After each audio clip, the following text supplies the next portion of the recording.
The conventional belief about acceptance is that it means agreeing with or condoning what's happening. So when someone says, I don't accept this, what they tend to mean is, I don't like or agree with what's happening. Naturally, by that definition, if we don't condone or agree, we feel we can't accept, which leads to a false logic that in order to accept, we must either change what's happening or change our expectations about it. But this entire approach rests on the misunderstanding of what acceptance truly is.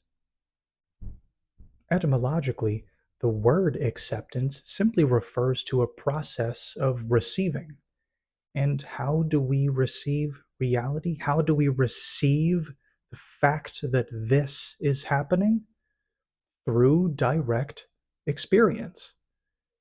In that sense, experience itself is acceptance, a direct receiving of what is, which has nothing to do with whether or not we agree, approve, or condone.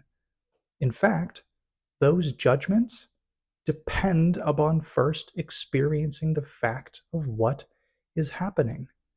In other words, even judgment itself depends upon acceptance, because without that experience, what would there even be to judge?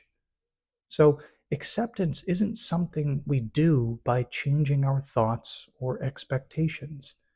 True acceptance is the simple recognition of this, the ever present experience of reality as it naturally is.